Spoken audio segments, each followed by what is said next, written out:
As I say, that message rammed home tonight with new restrictions introduced in Greater Manchester, East Lancashire and West Yorkshire. From midnight tonight, we are banning households meeting up indoors. We take this action with a heavy heart, but unfortunately it's necessary because we've seen that households meeting up and a lack of social distancing is one of the causes of this rising rate of coronavirus, and we'll do whatever is necessary to keep the country safe. We've seen Health Secretary Matt Hancock there speaking just social distancing is one of the causes.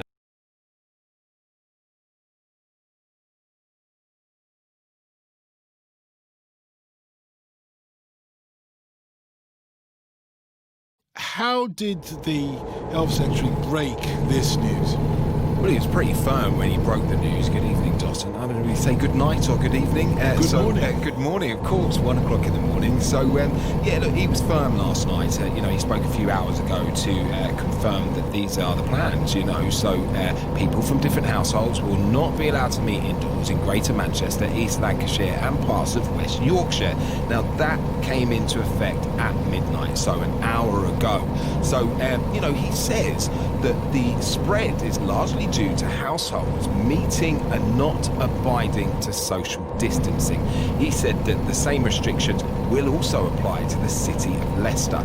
Now, pubs, restaurants, some other facilities are allowed to reopen on Monday in Leicester, where a lockdown has been in place since last month. Now, it's millions of people in Greater Manchester, Blackburn, Darwen, Burnley, Pendle, Rosendale, Bradford, Kirklees will all be affected by the tightening of these restrictions. They won't be allowed to mix with other people in other households or even private homes or gardens. Now, yesterday, a further 38 people in the UK died, bringing the total number of COVID-19 associated deaths to 45,999 and 846 cases were reported. That's the highest number, Don, of cases in a day for a month.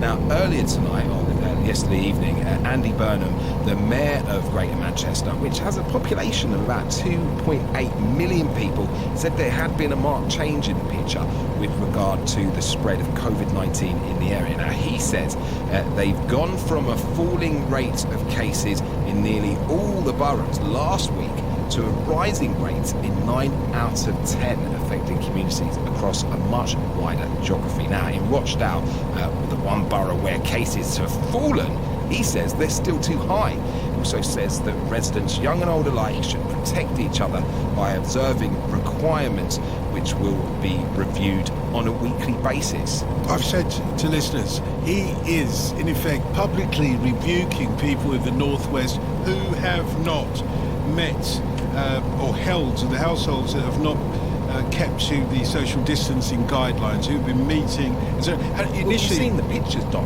I've seen the footage of people out in bars and clubs, and people, we've all been locked down, and people just want to let their hair down, and they've been going out thinking that it's not going to happen to them, and here we are with spikes. But we've seen that elsewhere in the country. It's not just in the Northwest that people have, had a sort of post-lockdown joy and euphoria and perhaps not observe those. In the Northwest, though, the Health Secretary seems to be, and correct me if I'm wrong here, there seems to be an implication that younger people are, if not to blame, but are partly responsible for this, in that he was saying that the numbers of cases, or we're hearing the numbers of cases of infections amongst younger people have gone up. Well, that's right. So, it's the younger people kind of having the finger pointed at them. And he's not directly said it's them, but yes, there are younger people now contracting the virus or getting infected. So, that could be down to, meeting your mates at the pub or going to your friends for a house party. We've seen lots of illegal raves taking place and the police trying to stop them. You've seen footage of the police even being attacked. Now, the announcements, a few hours ago have come as a shock to many locally in these affected areas, because they've ultimately been told, your life changes again as of from midnight. So, and what about the businesses? They opened up for a week or two, and now they're being told to close down again, or at least to keep people apart. Well, yes, and especially, significant Muslim populations, they're looking to celebrate Eid today. Now, places of worship, including mosques, will stay open, though with social distancing enforced, and celebrations for friends and family will have to be held within these new restrictions. Now, the measures are less stringent than those introduced in Leicester, Dotton, earlier this month, where shops, restaurants and hairdressers had to remain shut. Leicester introduced a strict lockdown at the beginning of July because the city's 7-day infection rate had risen to 135 cases per 100,000 people. It's since fallen, and the lockdown was lifted for some suburbs of the city. Now, also tomorrow, Luton, the 1st of August, will be bought. Significant progress had been made there in controlling the virus. Now, it was only on Monday, Dom, people in Luton were being urged to take a coronavirus test, whether or not they had symptoms amid a surge in cases. Greg, thank you very much. You've explained quite a lot to me, and thank you very much. Look, to everybody listening now, one of the points that Greg pointed out there was Eid, Muslim celebration, started yesterday. This is the weekend of Eid, and we expect many people to celebrate Eid. Oh, we expected that. And this new restriction comes just as people are preparing to gather with families, well, not just to celebrate the Muslim period of Eid, but also we've been gathering. It's a hot summer. There will be many of you listening who were preparing to gather with families and friends this weekend. How has this announcement by the Health Secretary changed all that? 08085 909 693. And is it fair? Is it fair for the Health Secretary to at least flag up the fact that younger people, well, you may not have been keeping social distancing as you've been told over and over and over and over and over again. Tell me yourself, what's your experience? 08085 909 693. And how do you feel? Not just younger people, everybody in the Northwest, actually. How do you feel about getting this public rebuke from the Health Secretary? Is it fair? Are you happy to concede that that is fair? And wherever you are in the country, remember, we warned over and over again. The Prime Minister said over and over again, we may reintroduce these lockdown measures that we're trying to ease. So now we're seeing it. Your response. 08085 909 693. A lot to talk about on that issue now. And of course, today was the day that we were going to focus on the, if you like, the change in the job retention scheme, the furlough scheme. From today, the government is going to expect employers to pay up to 20-25% of the furlough scheme as it is, which is 80% of employees' salaries. They're expecting it, as they've said for months. Look, this is a job retention scheme. We are paying 80% of the, and when I say we, this is what the government's saying, but look, we can look at it as me and you, because this is taxpayers paying this. We're going to pay 80% of the employees' salaries so that employers don't lay them off. What do you think the situation is going to be like now? You tell me from your experience. Are you being kept on by your company? If you're working, are you being kept on beyond this, I suppose it's a reduction of the furlough scheme from the government. Are you being kept on or not?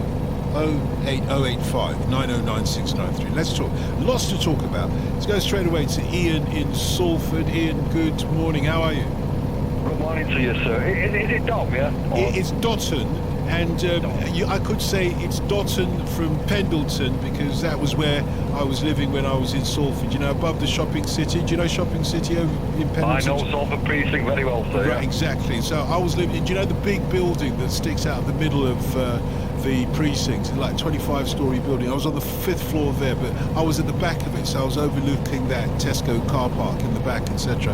And I imagine people in that area, which, let's face it, deprived area to a certain extent, will have been reacting to the the Health Secretary's decision to reimpose certain lockdown rules. What do you say? Well, again, you've got to be watching the news, haven't they? So, as opposed to listening to social media or whatever, or just like. But again, they've got to be actually watching the news or, like, keep up with current affairs. The people of Salford and the northwest of Greater Manchester, as it's now called, of course they didn't comply. And, it's.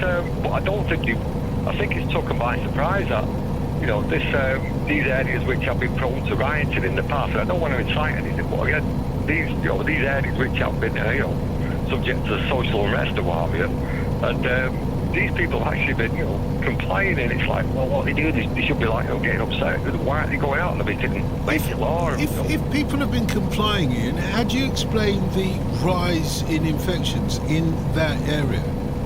Well, I mean, I've not seen the stats either yet, so I'm only taking what I've heard, because there's actually no numbers being read out, is there? Or there's no, percentages or what's this, 1 to 3 or this. It wouldn't make sense. Whatever it's called. It wouldn't even make sense to me if they were reading out stats. The fact is, the headline is, people in the northwest, this is what the Health Secretary has been saying, have not been complying to the social distancing rules. That's what he says.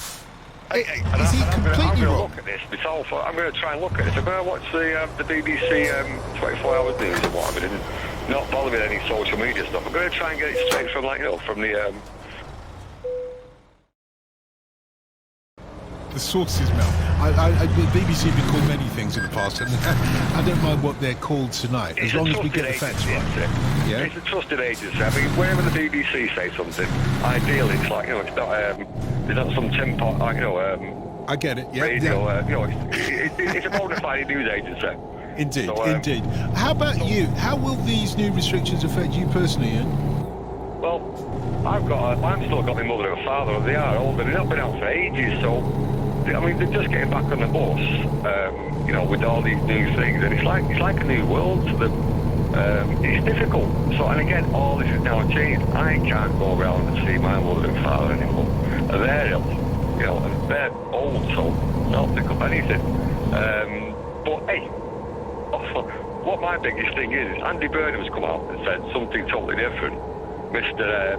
Northern Powerhouse, he was pushing it forward.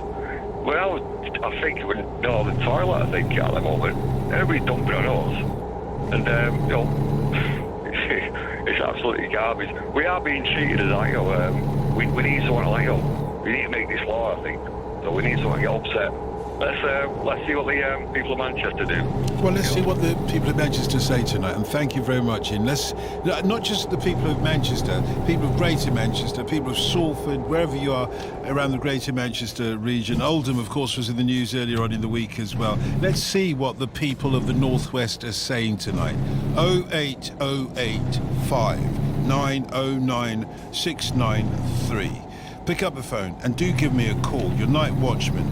I'm going to hand over the airwaves, if you like, to your views tonight, because we want to know what's going on. Ian in Salford there was saying that the people of Manchester, certainly the people of Salford, have been observing social distancing rules. That's his anecdotal evidence. What about you? What have you seen? Is the Health Secretary right to impose these new restrictions in your area? And I'll row through the areas concerned once again. If you live in Greater Manchester, if you live in Blackburn, if you live in Darwin or Burnley, Hyndburn, Pendle, Rosendale, Bradford, Calderdale, Kirklees or Leicester City, you can no longer mix with other households apart from those in your support bubbles. And that goes for whether you're mixing in private, in your home, in your garden. You can no longer do it. And he says it's because people in your regions have not been observing the social distancing rules. So you got yourself to blame if that's the case. He didn't say that part, but I'm saying you would acknowledge the people of your region have got themselves to blame for not keeping social distancing rules. But if it's as Ian in Salford is saying, well then, where's the government coming from? Where's the Health Secretary coming from? Can you understand what's going on? Mohammed is in Leicester. Hello, Mohammed. How are you? Hi, I'm very good. Thank you. So I've got an answer to your question, by the way.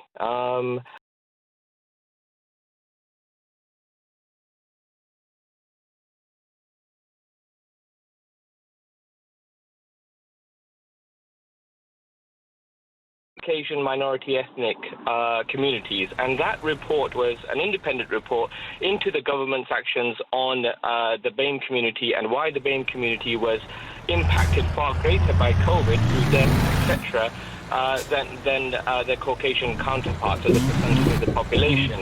Now, that was a scathing report. In fact, the BBC on the 16th of June said that the report of BAME death sparked a call for action.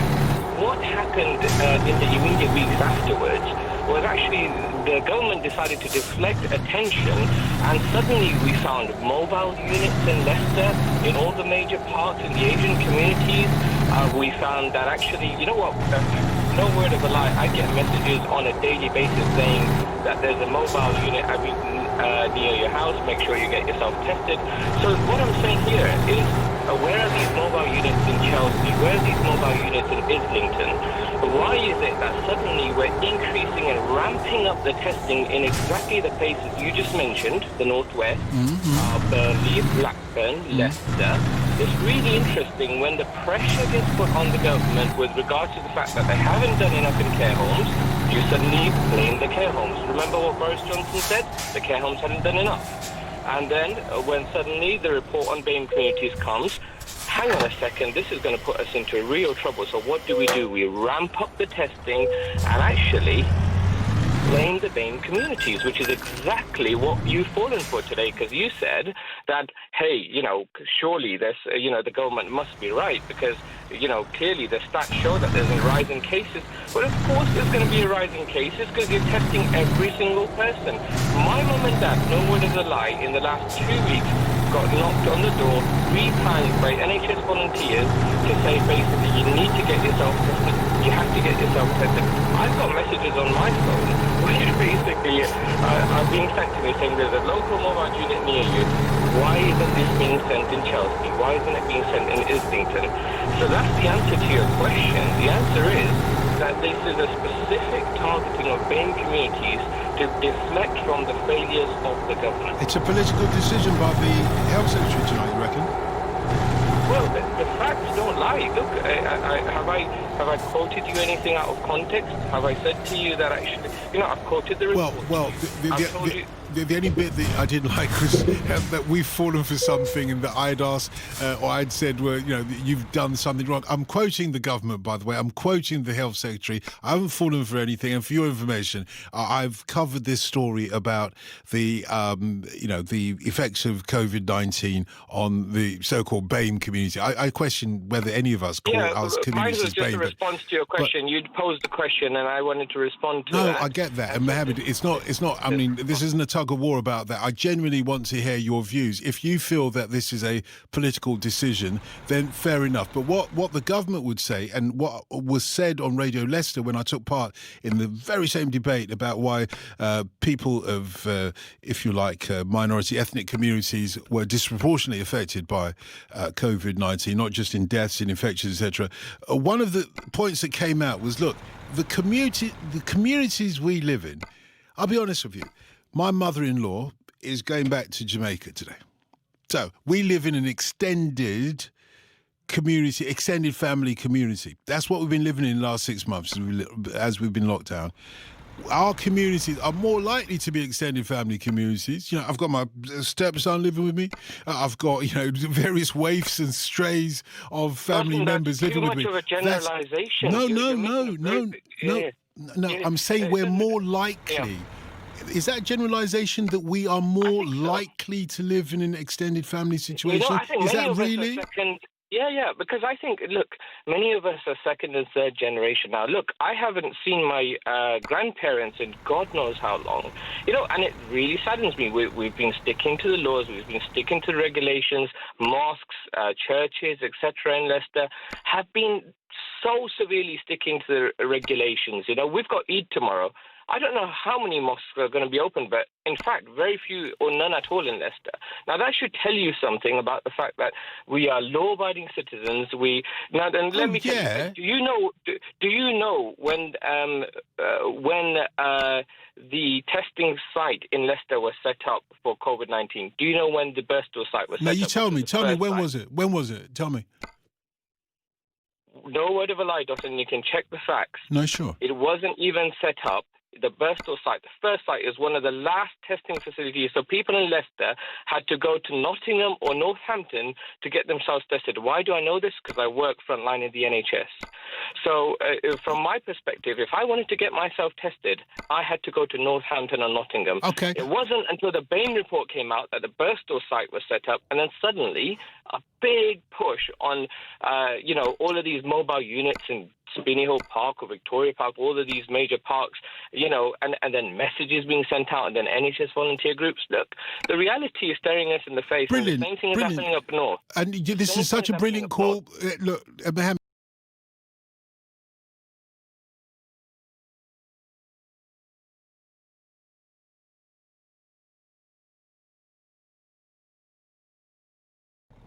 The community, to the extent that it is a community, how will they cope with celebrating Eid, an important celebration, an important festival, under these new restrictions? What will you do, for example? The reality is we have to stick to the regulations and we have to stick to what we've been told, despite the fact that we know exactly what's going on. But the reality is we know that we will be scapegoated the moment anyone does anything out of line, which is the case. And unfortunately, this is the reality of the environment that we're in. So just like the Leicester community, throughout this whole period, has actually been law-abiding and sticking to the regulations. And the only reason why you had a rise in cases is because everyone was knocking on your door 3-4 times a week and saying you need to get yourself tested. And what I wanted to say, and thank you, Mohammed, I genuinely am very grateful to you. Let me just say, if I haven't made myself clear, I will make myself absolutely clear. I am in no doubt that all our communities are law-abiding. In the main, law-abiding, yeah? But we know these special circumstances. We know the special circumstances we've been under, and we have seen social distancing rules being ignored in all communities. All communities. Mohammed, thank you. I want more people telling me what's going on in Leicester, what's going on in Calderdale, Pat. What is going on there? Is the Health Secretary right when he says in these regions, the region that you live in, people have not been observing social distancing rules? I don't think they have, no. No, I don't think they have. I don't think they have at all. What have you seen then? Why do you conclude that? What have you seen that makes you think no? A lot of it since the pubs opened again. In Brighouse, you get a lot of them going and flocking to the pubs and stopping out in the beer gardens and close together and one thing and so there's not been social distancing at all, I don't think. No social distancing. How will these new restrictions affect you in particular, Pat? Well, we're due to go away to Robin Hood's Bay in East Yorkshire on Sunday with our daughter and my son-in-law and our grandchildren. Just for a short break till Wednesday. My daughter comes home on the Tuesday, but we're stopping till Wednesday with the children. And then on the following Friday, we're going to Padstow with them for a week. They're having a cottage and we're in a separate cottage.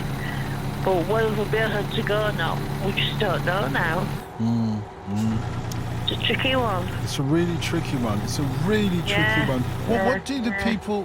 What do people need to know about the impact of these restrictions on people in Calderdale? How devastating were the restrictions first time around, and how devastating will they be this time around? I think people will be devastated by it because we've just got back to what we could say the new normal anyway.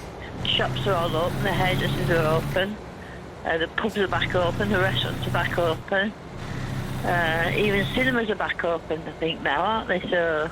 Yeah, with social distancing guidelines, they are back open. Yeah. It must be so frustrating. It must be so frustrating. It is, because we've looked forward to it for so long. We've booked it in December, so...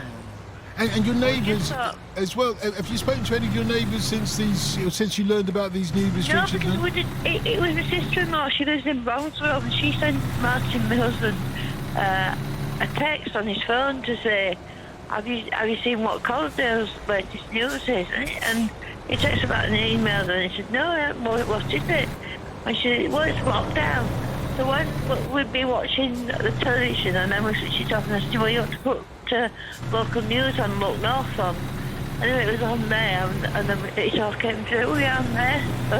Pat, I'm sorry. We've only known since about 10:30 last night, so... Look, I'm sorry you had to find out that way, but thank you very much for telling us about the experience.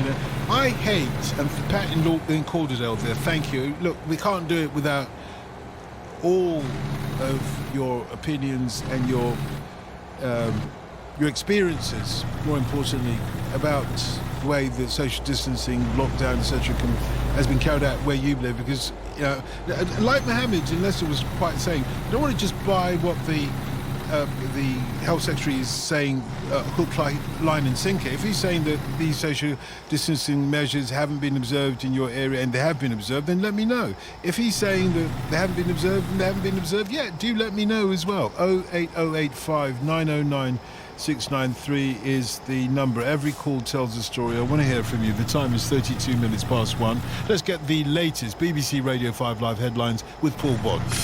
On digital, BBC Sounds, smart speaker and online. This is BBC Radio 5 Live. Thank you, Dawson. News at 1:30. Local lockdown restrictions have come into force across a large area of northern England at midnight because of a rising number of coronavirus cases.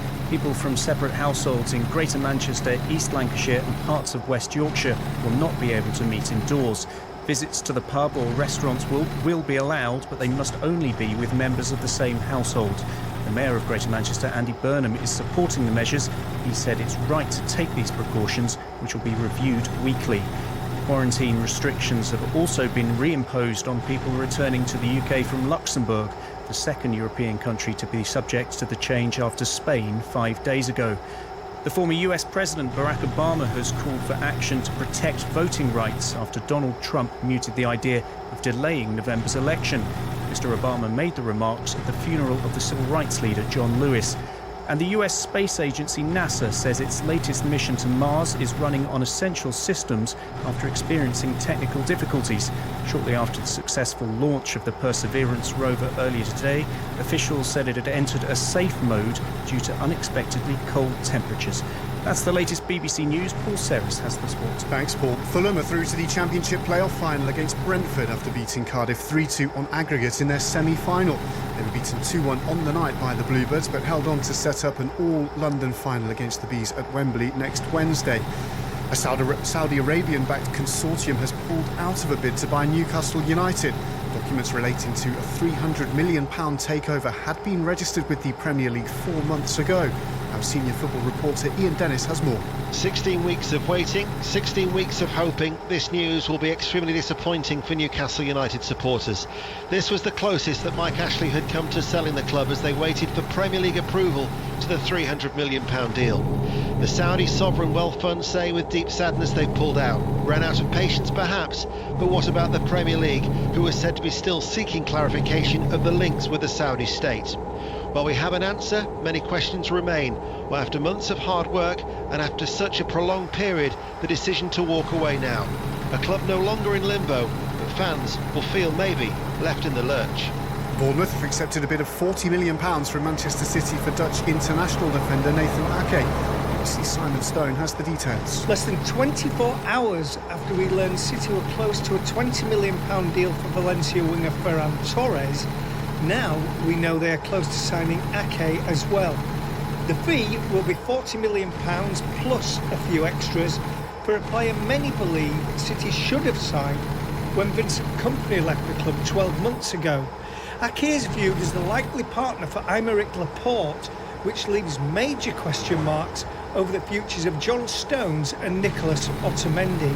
David Willey took 5 for 30 as England cruised to a 6-wicket victory over Ireland in their first home one-day international since winning the World Cup. Sam Billings hit an unbeaten 67 as England knocked off Ireland's total of 172 with more than 22 overs remaining. Here's the England captain, Owen Morgan. To get the juices flowing again, that competitive nature that we all have is an awesome feeling, not only to be back playing international cricket but just to be back playing cricket. It's what we've been doing since we were kids, so we're delighted to be back out there. Reigning snooker world champion Judd Trump has said that 5-time Crucible winner Ronnie O'Sullivan should pull out of this year's tournament if he doesn't feel safe. O'Sullivan had said that players are being used as lab rats, with members of the public being permitted to attend the coronavirus delayed tournament, which gets underway later this morning in Sheffield. They don't annoy me personally because I've been around the game long enough to know that if there's a World Championship coming up, he's going to try and get the headlines. So it doesn't annoy me. I think just on behalf of some of the lower ranked players I'm friends with and stuff like that, who would love the opportunity to be here, and for him to kind of say he wasn't going to play if there was a crowd, then change his mind and then slate it, just give someone else the opportunity if it doesn't mean enough to you. And Racing Point driver Sergio Perez has tested positive for COVID-19 and is out of Formula One's British Grand Prix at Silverstone at the weekend. Talking of sport at the weekend, Paul, these new restrictions that have been imposed on the northwest Yorkshire and other parts of Lancashire as well, how will they affect sporting fixtures in that part of the country over the weekend? Do you know? Well, yeah, we've got just over the road here, Dalton, we've got first test against Pakistan. England are playing Pakistan next week, of course, in the cricket. And we've already heard, they've been, I don't know if you've been listening to Test Match Special at all over the last week or so during the Test matches against the West Indies and the one day today at Southampton against Ireland. I followed the Test match, but the one day I'm not sure about Ireland. Yeah, they're all in the bubble, aren't they? They're all in the COVID bio bubble at the moment. The players are, and also the Test Match Special team are as well, which I think has proven to be quite difficult for some of them, as it would be for many people being away from families for so long, and especially with having young children. We've heard already that our first test next week will not be affected in any way. And of course, Dotton, if we were in a situation where spectators were being allowed back into sporting events in the north of England, then it would cause a huge problem. But Sheffield, where the World Championship snooker gets underway tomorrow, 250 spectators are being allowed in, but that's not... What, in the Crucible? Yes, 250? That's sure? Right. Yeah, absolutely. 250 per session. I was in the Crucible just before the lockdown, actually. I thought it felt like it only held about... Yeah, it's small. It is small. It's smaller than you think. Yeah. But yeah, it's not within that area of West Yorkshire that has been put under renewed lockdown restrictions. So, but I see you've been taking the temperature of what people have been saying around the country about this, and have been texting into 5 Live on 85058. What kind of things have people been saying, Paul? Yeah, just one of the messages here. If you comply with social distancing, you can't catch the virus. So clearly people in these areas haven't been observing this. That's nameless. Is that fair? 08085 909 693. One of our listeners is saying that if you'd complied, echoing, I suppose, what Matt Hancock has said, not in so many words, that if you had complied with social distancing in these regions of the country that are affected by the new restrictions that the Health Secretary announced over the last few hours, that you got yourself to blame. So this is you in Greater Manchester, you in Blackburn, Darwin, Burnley, Hyndburn, Pendle, Rosendale, Bradford, Calderdale, Kirklees and Leicester, that you have got yourself to blame. Is that fair? Sorry, Paul, do go on. What else have people been saying? I believe you're talking about the furlough, the first stage of the furlough coming to an end the end of this month, well, to later on today. There's a message here. I was on furlough up until the 2nd of June. I had 9 weeks of no payments whatsoever.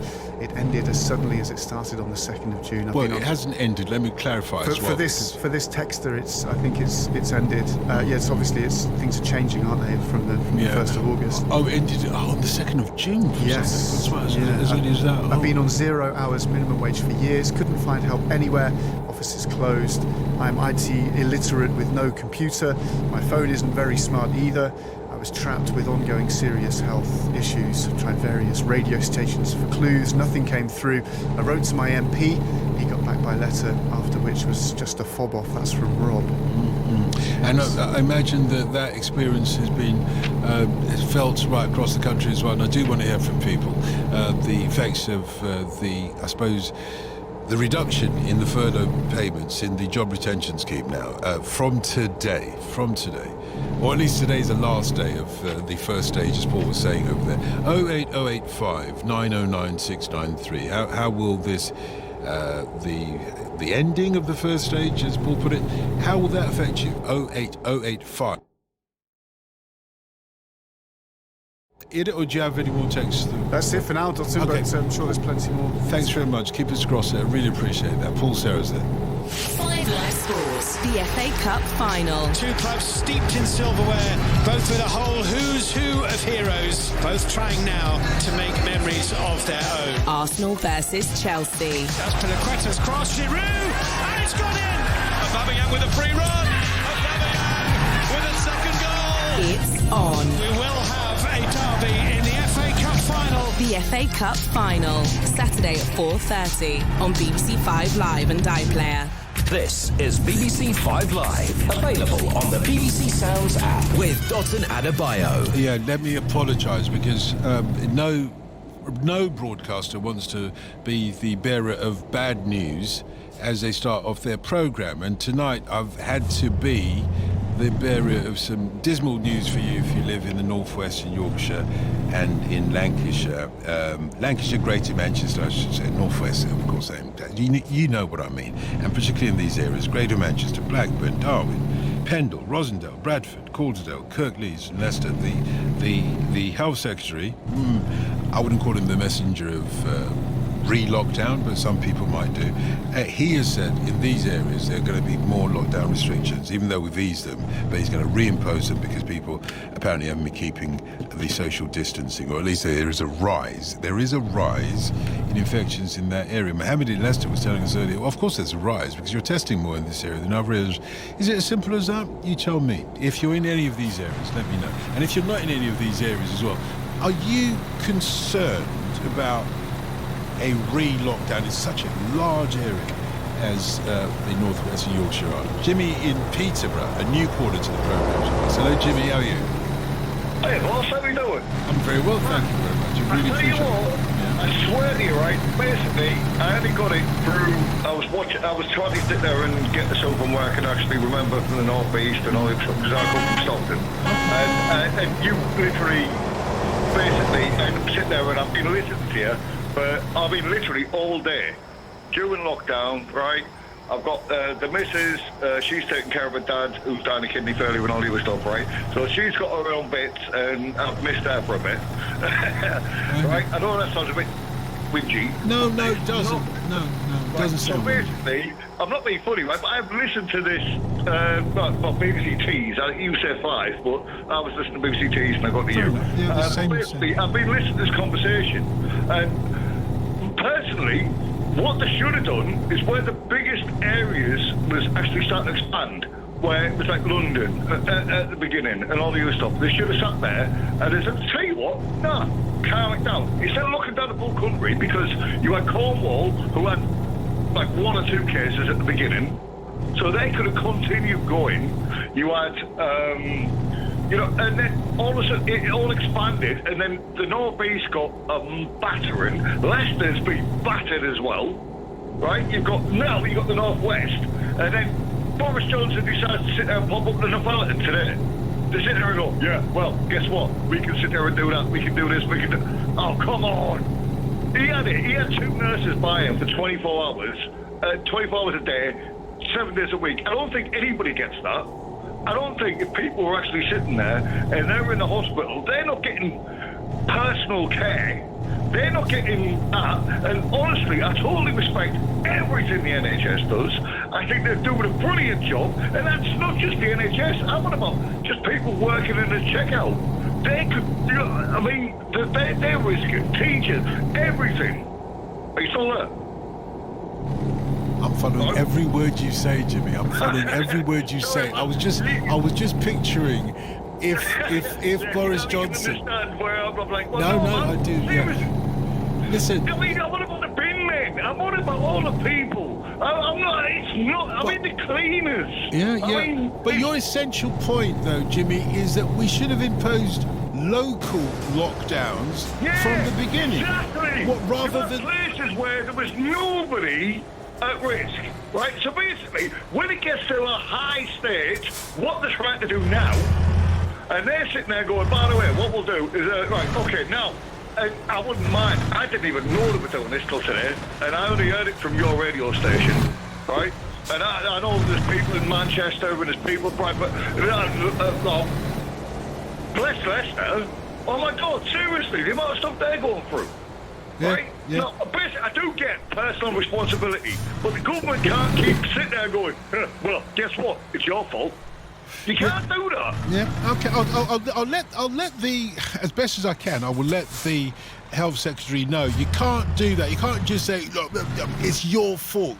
Because Jimmy in Peterborough is saying it. New caller to the programme. Jimmy, you know what? First time caller to the programme, and I love it. I love it so much. So I'm going to give you a direct membership to Dotton's nightclub on whether it's Radio Tees, BBC Radio Tees, BBC Radio 5 Live. Remember, overnight, this is not just BBC Radio 5 Live, it's BBC Radio Scotland, BBC Radio Wales, BBC Radio Ulster, and local radio across the country. Wherever you're listening, this is our nightclub. Yeah, it's not restricted by a radio station. It's one BBC, and you've got the opportunity to take the platform of the BBC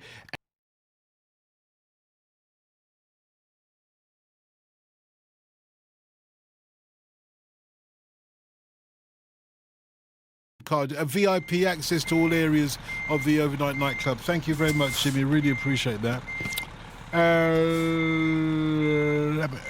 Yeah, I'm just thinking about what else we could do for Jimmy. He was such a great caller, do you not think? Yeah, I'd like more calls like that. Give us an insight into what your local area is like and what you're thinking. Gary in Blackburn's with us. Hello, how are you? Hi, Paul, all right? Yeah. Very well, thanks very much, man. Overnight on football morning. Good for you. Well, welcome. Because Blackburn obviously is one of those areas that is kind of being restricted now. Well, what's been your experience of lockdown here? Are people keeping the distance or not? To be honest, Dotton, like I've heard a lot of people like criticising people and stuff like that. And obviously, I think we've come to a point where everyone's picking the bones out of everything and complaining and moaning about everything instead of just doing the simple things. I think we're all just. I think it may be to do with when we were in lockdown at the beginning, and everyone's just going a bit crazy. I think at the minute.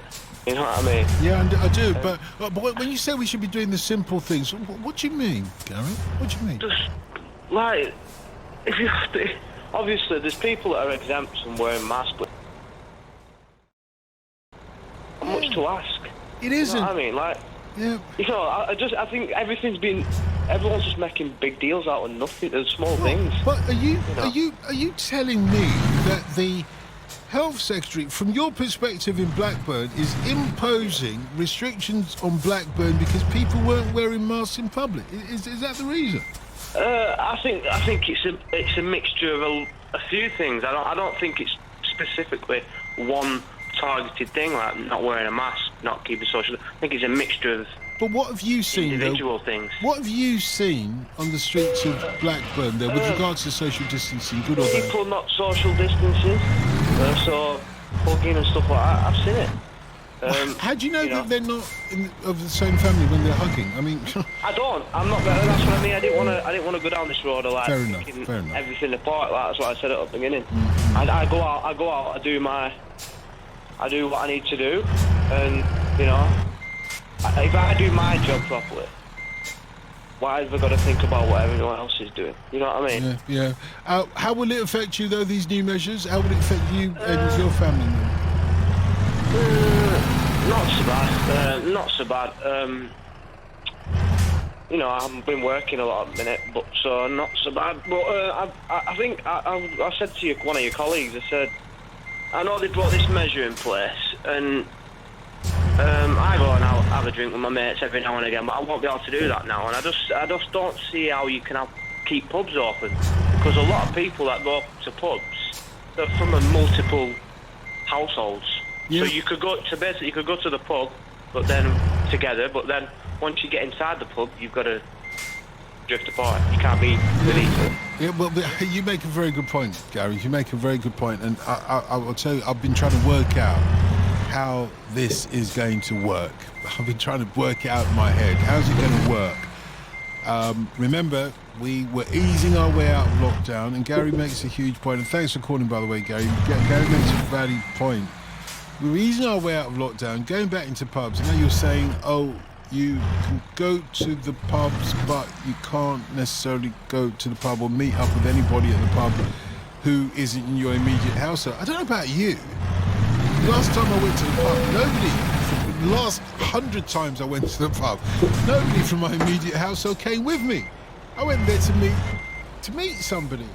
And look, the consequence of this, you know what the consequence is. That village inn, that dear old inn, so ancient, clean and free of scene, where Hodge sits down and talks of Marx and nuclear fission with all the rustics' intuition. That village inn... Какого же дьявола эта хрень не отодвинулась, когда я туда только что подъехал? Вот мать вашу так. You know, when we talk about taking responsibility, when the Health Secretary talks about taking responsibility, when the Prime Minister talks about taking distancing rules, there are unforetold consequences. Am I not right? Unforetold consequences, and that's what we're witnessing. So this is a national conversation. It's not just about people who have been re-locked down or re-restricted. No, it's about us all. Yeah, because what's happening there, we have to hold a mirror up to what we're doing wherever we live in the country, because you know what's coming next. Sam in Manchester, hello, how are you? I'm not too bad, mate. How are you doing? Very well, thanks very much. Did you see this coming? Because you are something of an oracle when it comes to the Northwest. Did you see this coming? It's inevitable. I think with timing of it as well, to victimise all the areas that have a large proportion of Muslims on the eve of Eid is quite cruel as well. Do you think that's what the government's doing? Well, the government being devious? No, surely not. No, but you said, the devious is one thing, but specifically you said that the government is victimising areas with large Asian populations. Is that what you're saying? Do you believe that? I would say, well, if you look at Oldham, for example, you know, Blackburn, Bradford, they've all got large Muslim communities, yes? You know, so you only need to look at that to say, you know, to see that with open eyes. You know, I asked Andy Burnham, the Mayor of Manchester, a question yesterday. I asked him, where do Failsworth, I lived in Failsworth for a while, and it pays its rates to Oldham Council, yet it's got a Manchester postcode. So I said, where do they stand? And I said, what happens if you're playing football in the you know, one side of the boundary, and the ball goes into the other street, and it's on the other side, are you allowed to get your ball back, or you're going to get arrested? Can you not use common sense? You had to ask the Mayor of Manchester. Well, the government haven't used any common sense, have they? Whoa. I'm not arguing about the government. I'm not arguing about the government. But, you know, whatever the government imposes in Westminster, what you do where you live in Manchester, what I do where I live, not down the road from Tottenham, not too far from there, or what the next person does in Sheffield, or what the next person does, you know, anywhere else in the country. The government can't police us all. To a certain extent, the rules are there. We're supposed to observe them and use our common sense sometimes. Well, Andy Burnham has made 2 bullet points on his Twitter account. One was you're not allowed in other people's gardens, and you're not allowed in other people's homes. Yes, but you're allowed in a pub. But you are allowed in a pub. It's only confusing. People from your own household. That sounds like complete insanity. Well, I'm not sure about insanity. It is confusing. How are the police going to police it? How is that going to possibly be policed? And how the pub's going to police it as well, because they don't know if you're from one household to another. I don't think it's insanity, but you're right. It is confusing. 100%, Sam. I'm totally with you there. And I can sort of understand why the government doesn't want... Because they're saying concentrate on what we're saying, keep your distance. We don't want to go back to where we were, where everything is shut down. We don't want to, Sam. We can't afford to. And it's not fair, to be honest. It's not fair when everybody else has been observing the social distancing rules. All you've got to do now is observe them, and you can still go to the pub. That's not insanity. Arguably, that is common sense. Observing them, I mean, why are we being told to observe them? Because I flat out refuse to wear a mask, and I've got a friend that went into a bank today, and he was the only person not to wear a mask, and the security guard said to him, you've got to put a mask on before you go in here. Yeah. He said, I'm a mentalist, and I can't breathe in a mask, and when I can't breathe, I do irrational things, and he just walks away. But I think Vernon Coleman, are you aware of him? The old man in the chair. People need to check out Vernon Coleman. He does little videos every day. Okay. And he said he's amazing. And he said that one of the reasons he gave, which I don't believe to be true, but he said he's a homicidal psychopath. And his psychiatrist said when he wears a mask, it might trigger an attack.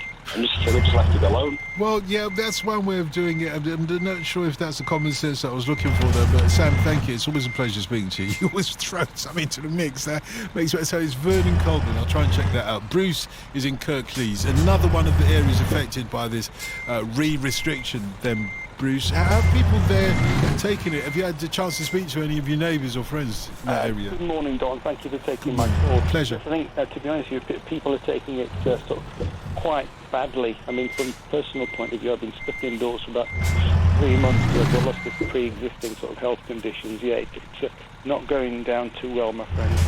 Do you mind me asking how the re-restriction will affect you in particular with all your pre-existing health conditions and so on? Saying to your colleague who took the call, I was actually trying to summon up the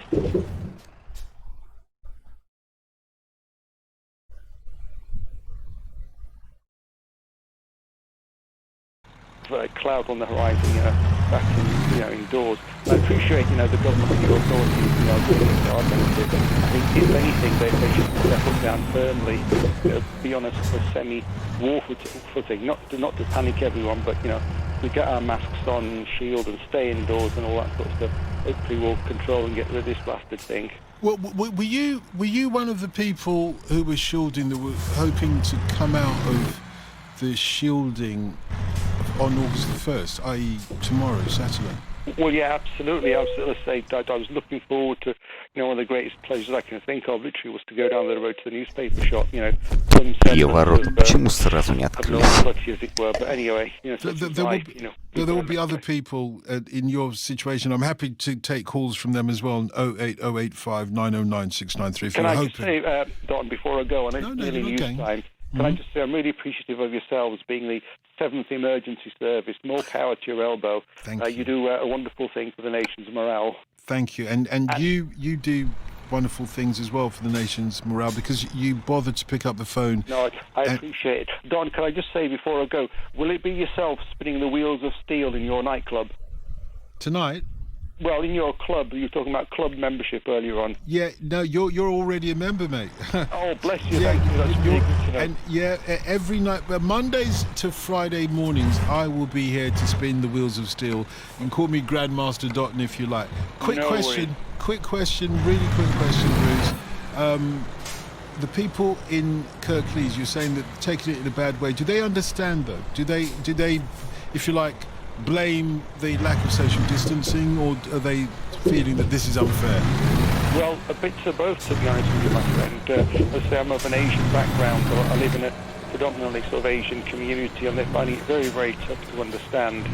But, it's an area where people, very much like sort of 30, 40 years, I was born and brought up here, where even now people are across the road in and out of each other's houses and so on.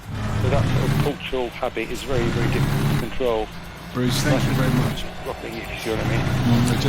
Bruce, thank you very much. 08085 909 693. Pick up the phone, give us a call. Talk to your night watchman. On digital, BBC Sounds, smart speaker and online. This is BBC Radio 5 Live. With the BBC News at 2 o'clock, this is Jason Kay. People from different households in Greater Manchester, parts of East Lancashire and West Yorkshire, more than 4 million in all, have been banned from meeting in their homes or gardens as part of the new crackdown on coronavirus.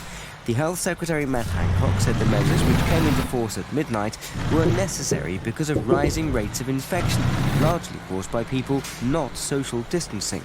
The Shadow Health Minister, Justin Madders, said the announcement was confusing at first. There's quite a lot of confusion about exactly what is being proposed, and one of the most important things we can do in this situation is be clear and consistent with the messages. It's quite interesting that we're not sure whether you can meet in a pub, but you might be able to not meet in a house, and I think people will find it difficult to understand why that distinction is being made, if in fact it is correct. Leicester's second lockdown, though, is to end on Monday. Pubs, restaurants and cafes will all reopen, as well as hairdressers, cinemas and museums. Leisure centres, gyms and swimming pools, though, will remain closed for now. A new study suggests that less than half of people in England understand the current coronavirus rules, compared with 90% during the full lockdown.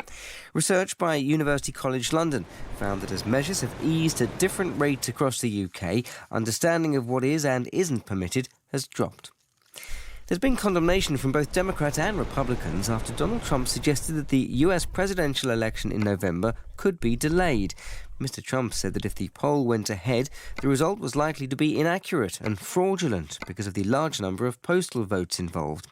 David Becker from the Centre for Election Innovation says that America's been using postal balloting successfully for many years. We have a long history of mail-in voting. It dates back to the Civil War. In 2016, the election that President Trump won, about 1 in 4 ballots was returned by mail. In his state where he votes now in Florida, about 1 in 4 ballots is returned by mail. NASA officials insist that their latest mission to Mars is still in great shape despite communications difficulties. A rocket carrying the Perseverance rover blasted off yesterday but quickly went into safe mode. After a 7-month journey to the Red Planet, the rover will be spending 2 years carrying out experiments there.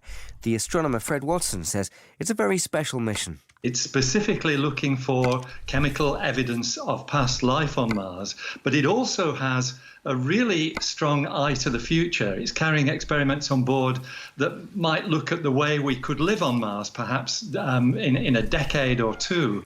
Closer to Earth, of course, the first drones to be used by the UK's Coast Guard search and rescue teams will be deployed this weekend.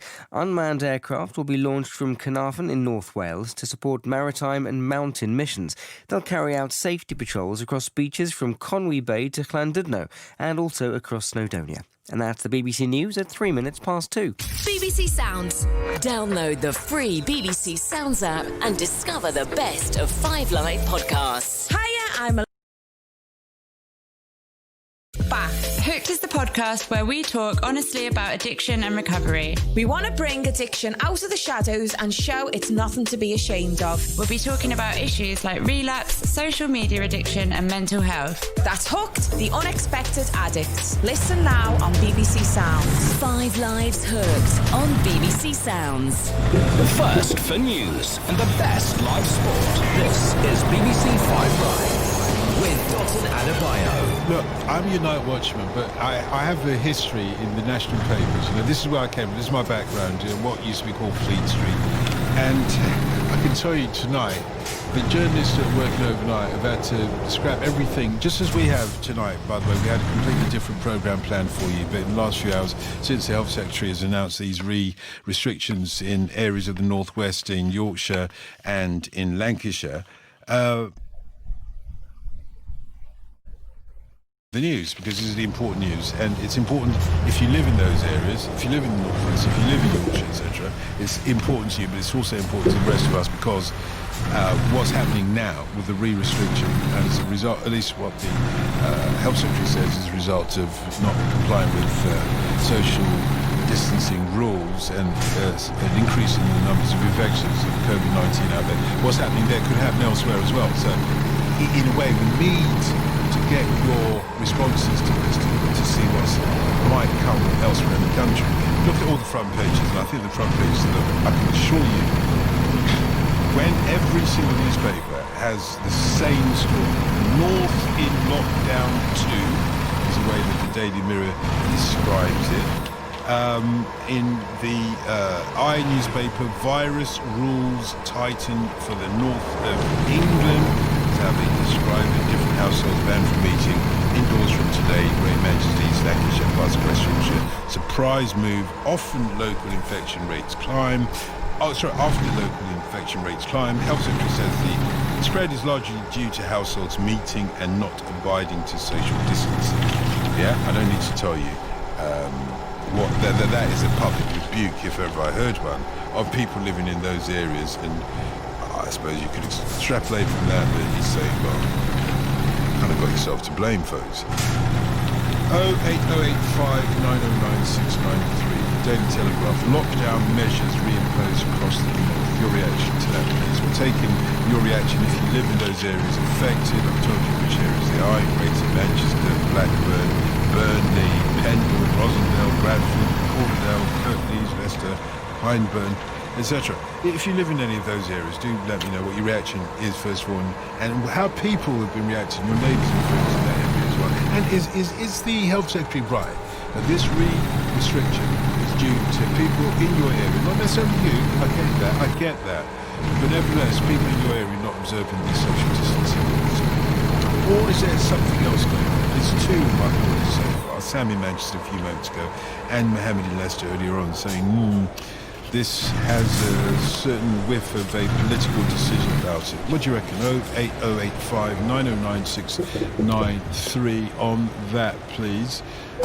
Paul Serres is with us, our correspondent, sports reader, of course, and also our colleague here on Overnights on 5 Live. Paul, people have been talking about this right across the country on texts and emails, haven't they? What have they been saying? They have, well, plenty actually. There's and if I can say so, there seems to be a bit of a disconnect between the north and the south, which I think these texts will probably point out. Good morning again, Dotton. My fiancée is a carer and has seen the worst of this virus. Gets upset at people ignoring the advice. When you see the effect this virus has on families, please stay home or at least wear masks. That's from Gordon in Redcar in the northeast.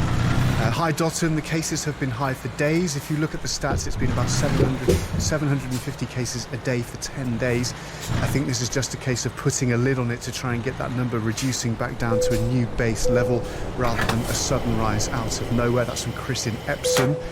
Dotton, let's target communities, shall we? First it was lockdown, then self-isolate, then abide by this and that. Muddled advice. Government wants the economy to get started, so that's okay then. Let's open pubs, cinemas, shops, and you can mix with families, etc. This COVID-19 is a virus that doesn't discriminate where it hits. Boris Johnson should have had a permanent lockdown until a safer time, if that ever comes. Who's to blame for spikes? It's not communities, it's the handling of this awful virus from the start. That's from Sal. Hi Dotton, myself, husband, sister and mum are all still furloughed. They work at Gatwick Airport and haven't been given any information of when they will be back to work. I work for a major travel company and haven't been given any information either. None of us know if we will still have jobs. We can't plan anything. Myself and my husband are losing £1,000 a month due to the furlough cap, so we can't house.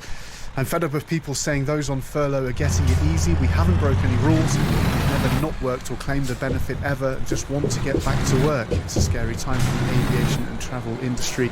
Your show has helped me a lot through this furlough. Thank you. And that's from Louise. Thank you. And this one from David Webster in Norfolk. We will never get Britain free of the virus while our ridiculous border control. We are still today letting boatload after boatload of immigrants from God knows where into our tiny overpopulated island, and the government slapped another restricting ban on us. I live in East Anglia and we're all sticking to the rules here. I don't enjoy walking around like an extra from Baltic City in a surgeon's mask until it's mandatory. People are fed up with the hypocrisy and lies. Thank you. Really appreciate that, and I see what you mean about the dichotomy between the opinion from the north and to the south. Can I just say, Dotton, as you know, I live in the south and I come to work, and I have noticed a real difference. But also, I think those old adages about people in the north being more friendly and people knowing their neighbours and having a more sociable, interactive life, I think, with people around them in the north is true. That's my experience. Well, my experience is you are a southern softie, and so was I till I moved up north, and I know how. Well, that's hardly breaking news. Thank you, Paul. We'll come back to find out from Paul later on what else people have been saying. Do feel free to text us on 85058 or email Dotton, DOTUN @bbc.co.uk. I want to tell you about another story that we're going to introduce because we had this planned before. Let me just welcome Adil in Leeds, a first-time caller to the programme. Adil, good morning. Morning, John. Listen, do you mind just waiting a couple of minutes whilst I introduce this other topic, and I'll come straight back to you? Okay. I really appreciate it. Just bear with me because this is an important story, and I do want people... I'm not losing sight of the main story tonight. I'm not losing sight of the fact that areas of the country have been re-restricted by the... Let's try and bring as much normality, if you like, to our overnight broadcast as we can, despite all these things, because a new study published on Thursday, yesterday, suggests that almost a quarter quarter of mammals native to this country are at risk of extinction. Mind boggles. The research has been compiled by several leading animal welfare charities, and it says that 11 of the 47 mammals native to Britain, this is our heritage we're talking about, 11 of the 47 mammals native to this country classified as being at risk of extinction. If we heard this about countries elsewhere in the world, let's say Asia, for one of a better example, we'd be horrified. 11 of them. Anyway, 5 other species are classified as near threatened, which means there's a realistic chance of them becoming close to extinction in the very near future if we don't do anything about it. And one of the people behind the research is Professor Fiona Matthews, who's the chair of the Mammal Society and Professor of Environmental Biology at the University of Sussex. You can hear my full interview with her a bit later, but I asked her what was causing the problems for these animals, and perhaps you won't be surprised to hear the short answer is us. I think this threat is undoubtedly made by people, and we've got a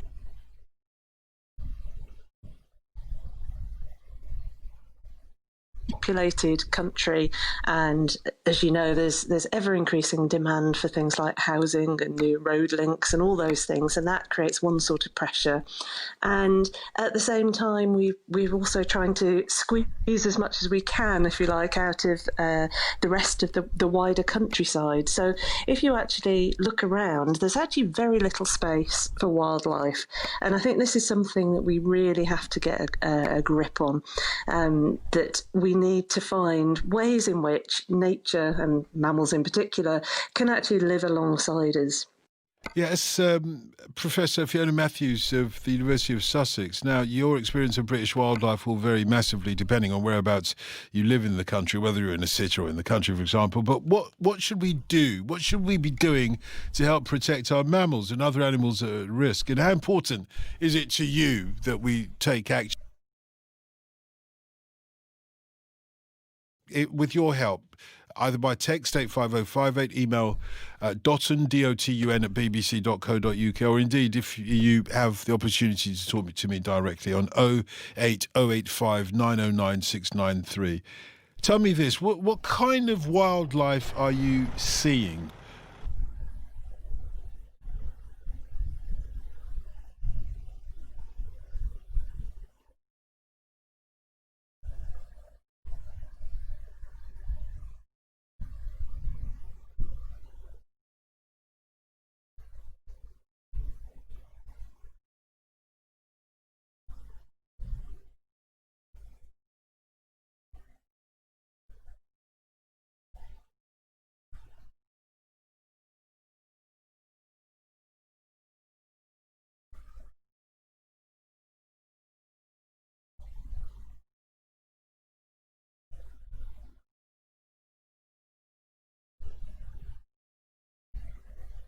Oh, 8085 909 693. Let's talk about that.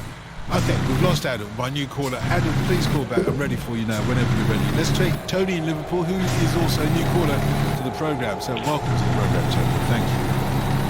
No worries. How are you, Dutton? Nice to talk to you. Yeah, my pleasure. Let's talk about the furlough scheme, but we haven't even mentioned that. It's changing from today, isn't it? After today, that employers will now be expected to pay the national insurance contributions and pension contributions of their employees. Well, that's quite right. Personally, I'm part of the population with underlying health problems. I have type 1 diabetes.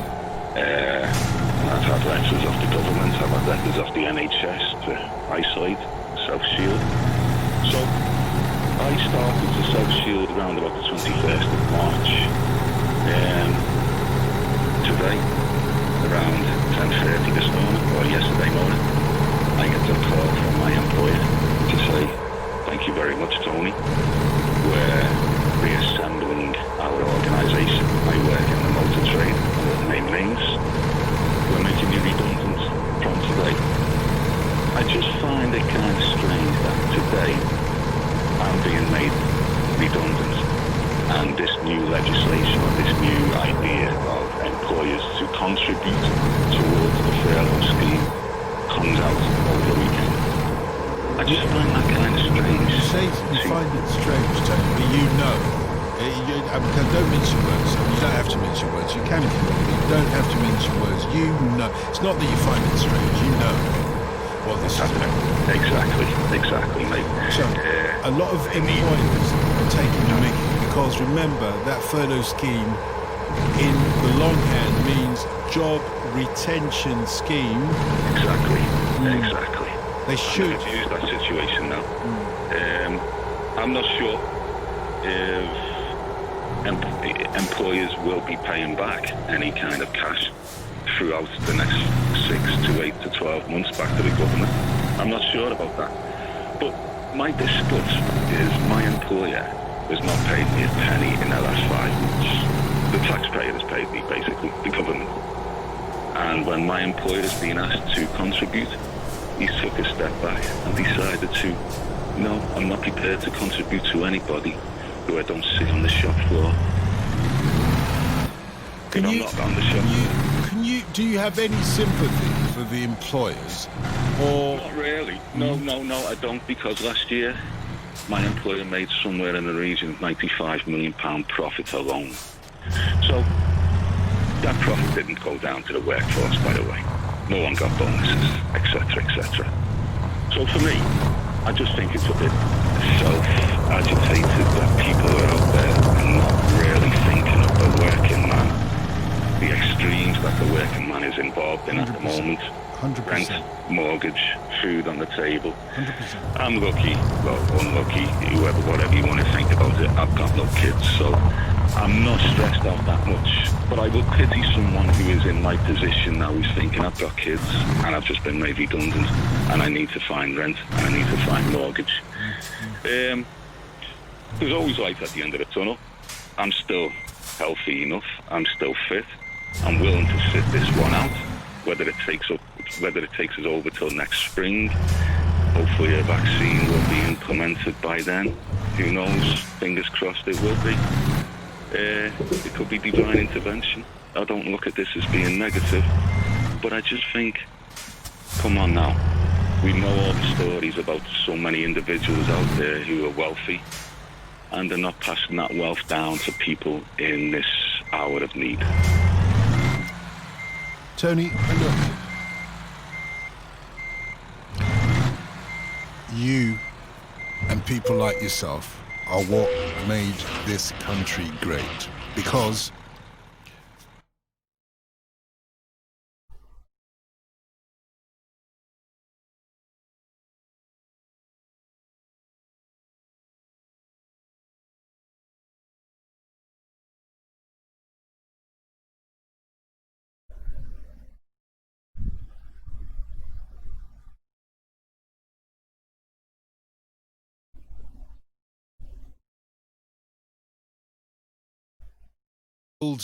companies make their profits and to build this nation.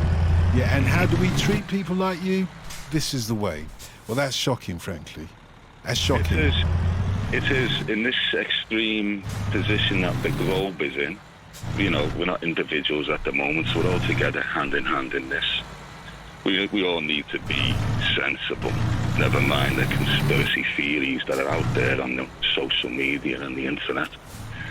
I just believe that an older generation, yesterday's generation, I would like to believe that they would act more honourable, with honour towards thy fellow men. That seems to be dissolving daily these days. Seems to be a lot of violence out there. Seems to be a lot of criticism out there. Doesn't seem to be any love out there anymore. Everyone's willing to kind of give each other some kind of attitude, which is wrong. On the contrary, there is a lot of love out there, and you're showing it tonight, mate. I'm not having this. There ain't love out there. I appreciate what you're saying. I do. I really do. I'm 52 years of age, mate, and I've travelled a bit. I've lived in another country. I'm ex-military. I'd done a few years as a special constable as well when I came out of the military. I wanted to go full-time as a regular copper. And at that same time, I was diagnosed with type 1, so this was before 1994. The DDA Act of 1994, which is the Disability Discrimination Act. So there was no protection for people like me back then, but I don't care. That was yesterday's stories. Looking at today's events, just seems to be a strange society that we're involved in. And if you look upon the wealthy people, that they seem to be isolating themselves, sitting on a wealth of cash. Why have so much cash? That cash can surely be distributed fairly amongst working people just like myself in this time of need I'm talking about. Yeah, perhaps, and I'm always a little bit wary of criticising people about how and what they do with their cash, but I think there are a lot of other issues that you brought up there that I'm happy, more than happy, and it's not about making one person feel guilty or another. Okay, and Tony, thank you. As a new caller to the programme, I hope to hear from you again many more times, but I want everybody else's reaction to what you say. A lot of things Tony said there, not only that, look, the older generation, you would expect them to behave in a kind of a classy, dignified way. And that doesn't seem to be played out in Tony's point of view. Give me your reaction to that. And also, just the weirdness of the society that you live in. How strange are these times for you? And whether it's because of your experience of being employed or being laid off, as Tony, just a moment, the furlough scheme seems to be asking for a small contribution from employers, forgive me, you get laid off. Let's speak to Valerie, who's a new caller in Kent. Hello, Valerie, how are you? Hello, John. Nice to speak to you. Nice to speak to you. I wanted to bring up something mentioned about the boroughs, the areas we live in, and whether we're getting, with crossing barriers and borders and things. I live in North Kent. I'm now in Guy's Cancer Unit in London. The nurses come from all areas around. Nobody's asking my religion or my colour or... Nobody cares. Just get you better, yeah? And that's what I'm saying. We've got to use a bit of common sense for this, don't you think? Yeah, absolutely, 100%. So you're in hospital now as we speak? Yes, I am, yes. Wow, okay. And no, the reason why I say that, I know my younger brother spends a lot of time in hospital. I can't even get through to him now. They take the phone off him as he comes. So I'm glad that you're able to speak to me. Yes, Tell me what it's like. How different is the experience? I'm presuming that you spend time in hospitals, in and out, yeah? Am I right? How different is the experience now? How different is the way that hospitals are operating now for you, from what you see? Less people, obviously. You're not seeing members of the public strolling in and out to visit their family and friends, but apart from that, what else is different? Yeah, well, this is a big cancer unit, and it was open to NHS and private patients. Nobody cares what you are. You get the same treatment. It's wonderful. I'm an elderly lady, as I say, in a hospital being treated with this cancer, in a lot of pain. Nobody says, they ask my name, my date of birth, many other things, colour of the cat's eyes, but not where I live, and I'm not treating you, but they're so hard work, believe me. Overpaid. Yeah. Well, why have you made the point a couple of times that nobody cares, your background and everything? They just care about making you well. Why is that important to you? Yes, one of your callers was saying that the police were going to step in if it was their borough, but not next door's garden because it's some of the area of the other. That was Sam in Manchester, I think it was, yeah. We've got to use a bit of common sense on this. I think poor Boris Johnson's between a rock and a hard place. There's no manual to say this is the right way to do it. There's always going to be somebody to say that's not the way to do it. We should be doing this. Isn't there? Don't you think? Yeah. I totally 100%. I do think that. How do you protect yourself though when a lot of people are reacting tonight, as you've been hearing, to this restrictions in the northwest and in Yorkshire. Yeah. And also, how do you react though when you know that out there are a lot of people who aren't protecting you? When you're in hospital, everybody protects you, regardless of who you are. But when you step out your door and go back to Kent, there are people there who aren't protecting you. How do you feel? How does that make you feel? I think they're being rather naive, aren't they? To think they can't pass it on because they can. As I say, I'm in my 70s. I've got this, I'm vulnerable anyway, obviously. I've had a COVID test and it's clear, so we can relax just a little. And everybody on this floor has had the COVID test. You don't come here until you're clear. Because the poor nurses going in and out, they have it once a week. They can still bring it in, and they're very much aware of it. Listen, Valerie, and good luck, and thank you for calling. And call up anytime. If you've got time, whilst you're in hospital, to call up, and you're able to. It'd be great to just get an update on your condition. I know it's tough times, Like I said, my younger brother spends a lot of time in hospital. In fact, he called me very briefly, and I could only say, "Follow, I'll call you back. Call you back in a minute. Okay, I'll call you back in a minute." And he had the window of an opportunity. By the time I called him back, couldn't get hold of him. We went straight to answering machine. I'm kicking myself over that. Really, I miss my brother a lot. Anyway, what I was going to say was that, look, his missus, I think I mentioned this the other day, she brought it home to me. Imagine, my brother's been ill all his life, in and out of hospital through blood illness, sickle cell anemia, many of you might know that. And his missus brought it home to me when I was saying, "Follow, man, come round to our yard, come on, let's sit in the garden." And she was hearing this in the background. She came onto the line and she didn't speak to me. She said to Follow, when are you going to learn that you cannot go out and meet anyone? And I'm telling you this right now, if you get coronavirus, you die. That's the reality. For people who are shielded, people like Valerie. That's what we all have responsibility for. Don't forget that. Don't forget that. Arthur in Plymouth, hello. Oh, yeah, good morning, Dalton. Good morning to you, sir. How are you? Oh, very well, thank you, yes. Yeah, what's the situation? What's the situation like in Plymouth, given all this stuff that we're experiencing? Yeah, down here in the West Country, things are not looking too good.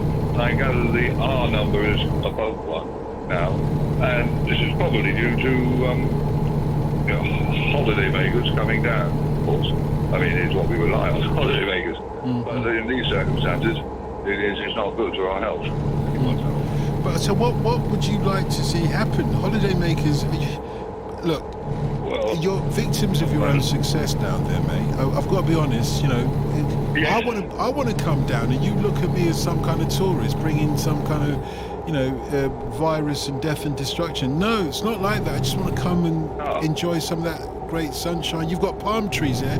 Nowhere else in the country can we grow palm trees except down there. And you're trying to stop us from coming and enjoying it.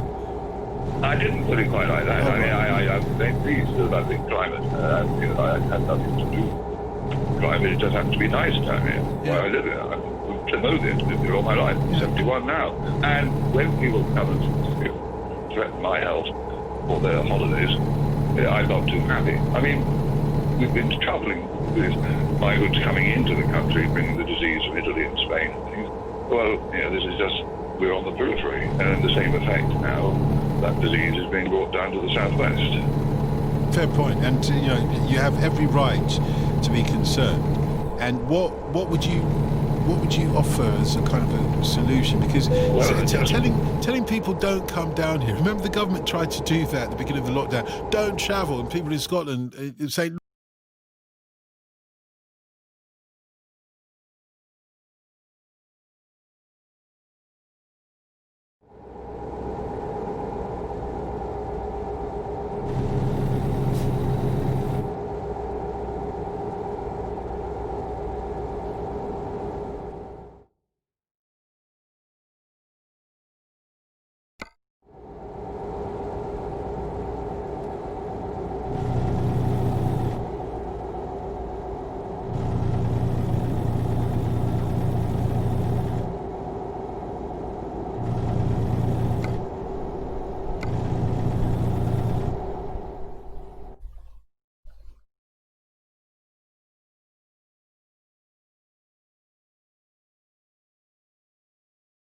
but we shouldn't allow other people's carelessness, should we?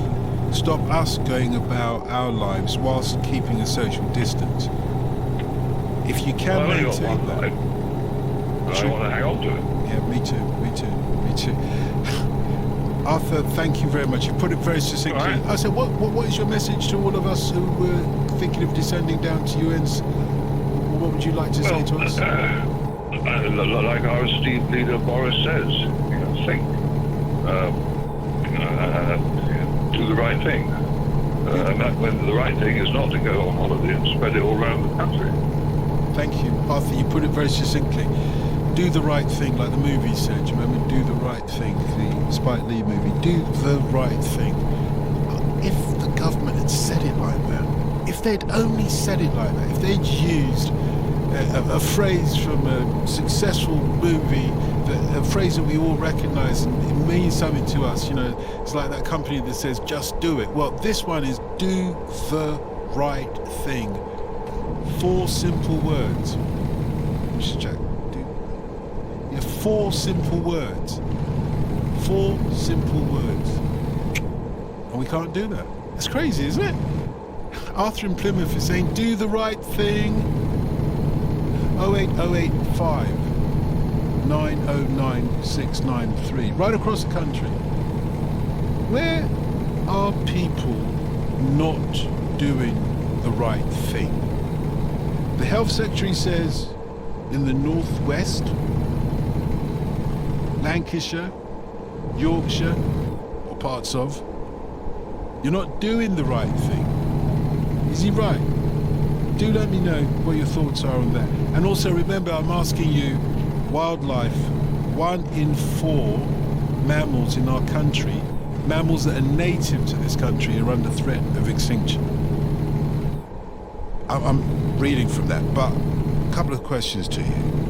What have you seen in your garden of nature and the re-emergence or not of nature over the last few months? And if we had to find one animal, one native animal to this country, that would be your national animal, what would it be? Which animal would it be? 08085 909 693. Time for the latest 5 Live headlines with Paul Bond. On digital, BBC Sounds, smart speaker and online. This is BBC Radio 5 Live. Thank you, Dot. On the news at 2:30. The government has announced a significant tightening of restrictions across Greater Manchester, East Lancashire and parts of West Yorkshire because of a rising number of COVID-19 cases. The Department of Health says people from separate households will be banned from meeting up in their homes and gardens, although they can still visit public spaces while observing social distancing. Quarantine has been reimposed on people returning to the UK from Luxembourg. It's the second European country to be subject to the change after Spain 5 days ago. The UK statistics watchdog has rebuked the Scottish First Minister Nicola Sturgeon for repeatedly claiming that COVID rates are 5 times higher in England than Scotland. The Office for Statistics Regulation said the figures used by the Scottish Government were unpublished and didn't allow for a meaningful comparison to be made. And the former US President Barack Obama has called for action to protect voting rights after Donald Trump suggested delaying November's election on social media. Both Democratic and Republican politicians have rejected the idea, but Mr. Trump has expressed concerns about fraud if the coronavirus pandemic means most people will be voting by post. The US President also said he wanted to know the result on the night. That's the BBC News at 2:30. Paul Serris has the sport. Thanks, Paul. Fulham are through to the Championship playoff final against Brentford after beating Cardiff 3-2 on aggregate in their semi-final. They lost 2-1 on the night by the Bluebirds, but held on to set up an all-London final against the Bees at Wembley next Wednesday. A Saudi Arabian-backed consortium has pulled out of a bid to buy Newcastle United. Documents relating to a £300 million takeover had been registered with the Premier League 4 months ago. Our senior football reporter Ian Dennis has more. 16 weeks of waiting, 16 weeks of hoping. This news will be extremely disappointing for Newcastle United supporters. This was the closest that Mike Ashley had come to selling the club as they waited for Premier League approval to the £300 million deal. The Saudi sovereign wealth fund say with deep sadness they've pulled out. Ran out of patience perhaps, but what about the Premier League, who is said to be still seeking clarification of the links with the Saudi state? While we have an answer, many questions remain. Well, after months of hard work and after such a prolonged period, the decision to walk away now. A club no longer in limbo, but fans will feel maybe left in the lurch. Bournemouth have accepted a bid of £40 million from Manchester City for Dutch international defender Nathan Ake. The BBC Simon Stone has the details. Less than 24 hours after we learned City were close to a £20 million deal for Valencia winger Ferran Torres, now we know they are close to signing Ake as well. The fee will be £40 million plus a few extras for a player many believe City should have signed when Vincent Kompany left the club 12 months ago. Ake is viewed as the likely partner for Aymeric Laporte, which leaves major question marks over the futures of John Stones and Nicolas Otamendi. David Willey took 5 for 30 as England cruised to a 6-wicket victory over Ireland in their first home one-day international since winning the World Cup. Sam Billings hit an unbeaten 67 as England knocked off Ireland's total of 172 with more than 22 overs remaining. Here's England captain Owen Morgan. To get the juices flowing again, that competitive nature that we all have is an awesome feeling, not only to be back playing international cricket but just to be back playing cricket. It's what we've been doing since we were kids, so we're delighted to be back out there. Reigning snooker world champion Judd Trump has said that 5-time Crucible winner Ronnie O'Sullivan should pull out of this year's tournament if he doesn't feel safe. O'Sullivan had said that players are being treated as lab rats, with members of the public being permitted to attend the coronavirus-delayed tournament, which gets underway later this morning in Sheffield. They don't annoy me personally because I've been around the game long enough to know that if there's a World Championship coming up, he's going to try and get the headlines. So it doesn't annoy me. I think just on behalf of some of the lower ranked players I'm friends with and stuff like that who would love the opportunity to be here, and for him to kind of say he wasn't going to play if there was a crowd, then change his mind and then slate it, just give someone else the opportunity if it doesn't mean enough to you. And Racing Point driver Sergio Perez has tested positive for COVID-19 and is out of Formula One's British Grand Prix at Silverstone at the weekend. Paul, I hear that you've got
909693. Emma is in Coventry, and you want to talk about wild animals, right?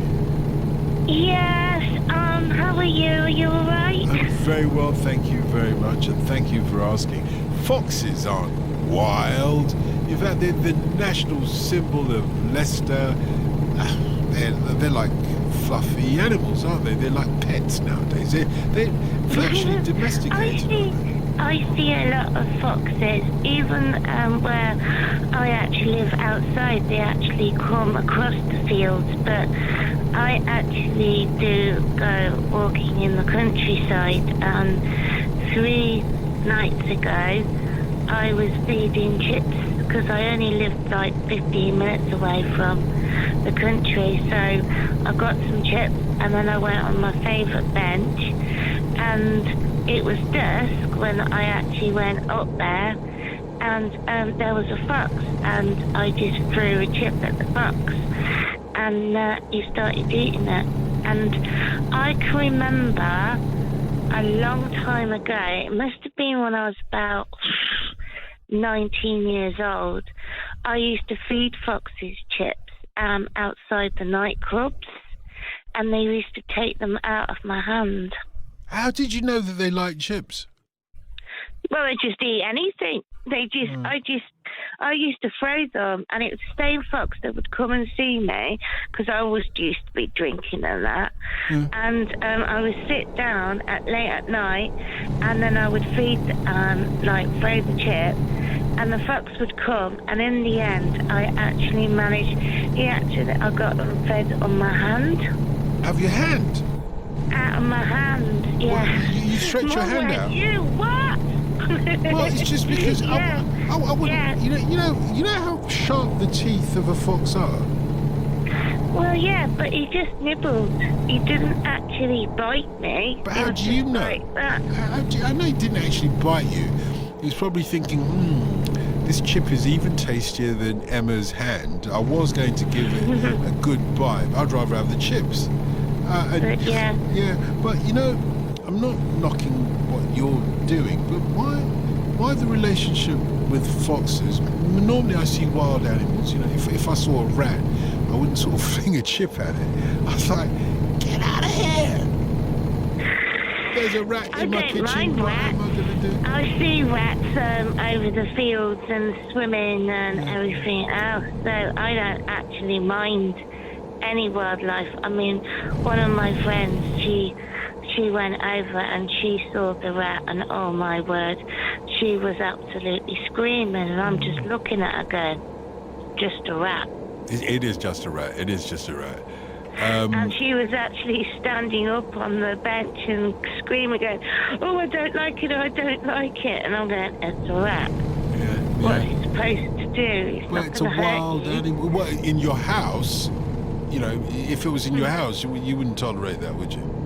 No, but it's just outside. But yeah, I've also seen, maybe 3 or 4 years ago, an owl as well. They're lovely. Well, you hear them before you see them, though, don't you? Yeah, and also woodpeckers. I've never seen a woodpecker, but I've actually heard the noise of them pecking the wood. The only woodpecker I've ever seen is Woody Woodpecker. So I know what the noise is like, and I know real woodpeckers aren't cartoons, but they are so shy as animals, You can hear them, so they can't that's a woodpecker. But you can't, I've never actually seen that. And there are other things like wildlife that I don't even know what they are. But, no, neither do I. Because you're a city girl like me, you see. You're a city girl like me. I bet you can't tell the difference between a rat and a mouse. I can't tell. It's just like, and the same thing. You laugh. Can you tell the difference between a fox and a dog? No, but there was one thing that was quite funny the other day, and there was a picture of he was in this car, and they said that I've lost my dog, and people actually said, right, we're going to share it, and I just started laughing my head off because So did I. people didn't realise it was a fox. Exactly. And it was It's an easy mistake to make, although actually dogs are more like wolves, but you know, they're wild animals. Emma, it's a pleasure speaking to you, as always it is. Thank you very much. 08085 909 693. Come on, let's have some fun with it, but on a serious note, what's your reaction to the fact that a quarter of all wild animals native to this country are under threat of extinction? Dave in Stevenage, thank you very much for pulling over to speak to me. Hello, how are you? Yeah, good evening, Dalton, and thank you for having me on. I appreciate this. I listen occasionally to your show when I can get you in on the radio when I'm travelling, and you know it's very informative, and it's good you've got different people up down the country coming in. What I want to say is this situation you've been mentioning tonight about this political stance, possible political stance as regards the lockdown in the different areas being politically motivated. You know, you get a bit sick and tired of hearing all this. People at the end of the day in this country have got a responsibility. We've all got a moral responsibility to try and do our bit to try and combat this terrible disease. And I think also there's a lot of emphasis at the moment from different broadcasters, particularly I'll say the BBC, and I'll give a reason for that in a minute. But you know, you've got a moral duty as well to be, you know, to put positive messages out there. There's a lot of people feeling very fragile on this lockdown situation, and they're really worried and concerned. And I'm getting really concerned about the amount of negative press being delivered from all corporates. I think journalists at the present time, they've got a lot of power in their hands, whether they realise it or not, and they really need to think carefully, I think, about the messages they're putting across to people, because, you know, people are getting very tired of this, and they're getting very worried. And I think, you know, it's easy to get in the drum thing of, yeah, let's blame the government, let's blame this, let's blame that. The government aren't perfect. You know, none of us are perfect. And I certainly don't adhere to those that they've done everything well. They haven't. But this is, you know, a sharp learning curve as well for a lot of people. And I think that, you know, as I say, and I think I say the BBC because the BBC have always been tried, you know, they've always been a trusted organisation throughout the decades. And I think especially as it's being funded by the public as well, that it really has, you know, it needs to look hard and think, you know, well, let's get some positiveness about this as well, you know. Sometimes, and I do. You remember at the beginning of the programme, if you were listening, Dave, I said, I hate to be the bearer of bad news. Nobody wants that. I mean, even the newspapers. You put a good news story on a newspaper, it sells a lot more than when you put a bad news story on there. So I do take your point, and I tend to agree with you. But sometimes you can't put a positive spin on a story where, you know, such as this coronavirus thing, not when there are real tragedies as a result. And I'm not just talking about the deaths, that's the key thing. People die, yeah, but one it seems death. like that some things, you know, it's like every day, like you're on the news, there's another 110 dead, so that makes it 45,373.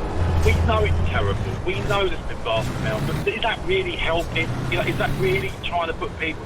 You know, we've got a responsibility as well, like, you know, broadcast got a responsibility to try and look, you know, yes, it's bad, you know, but we are going to get through this, you know, and we have to not positive this out of, but I think from the news side, it seems to be a lot of, and as I say, I'm not saying it because I'm a, you know, a conservative voter or anything like that, but we need to stop hammering, you know, anyone in this situation who is in charge is going to find it so incredibly difficult to know what to do, what's right and what's wrong, and there are going to be huge mistakes made. But not, you know, there's no one going to be wanting out there to kill people. No. It's just one of those things, and I think, you know, we need to have a you know, just, I don't know, a bit more positivity out there with you. And like I say, I don't disagree with anything you said, David. One thing, we need to stop apologising for criticising the BBC or anything. If you want to criticise, cool, bring the criticism. I'm not afraid of that. And you, just because you criticise doesn't mean, you know, you're showing your political hand. So you're absolutely right to say, look, maybe we shouldn't be doing it like this. But again, I say to you, I mean, first of all, let me deal with the political side first, because this coronavirus has been overshadowed by the politics around how should we break the news to the public, when should we break the news to the public, what should we tell the public, what shouldn't we tell the public, how should we enforce this. It's a political story as well as a tragedy for many people. Can't avoid that. And when I hear, like I heard Tony in Liverpool today, you know, salt of the earth's been in the army to defend this country, left the army to become a special constable, again to defend communities, has worked for a company for years, been part of making that company very successful. They made however many millions last year, 90 million or so he said, in profit. And then he gets laid off on the day that the furlough scheme says from now on the employers will have to make a small contribution towards your salary. Not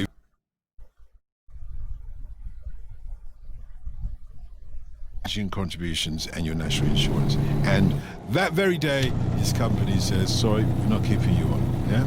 Now come on now, that is a sad story, but it's also one that other people will resonate with because it's happening elsewhere, not just to Tony in Liverpool, and it begs the question, what is going on?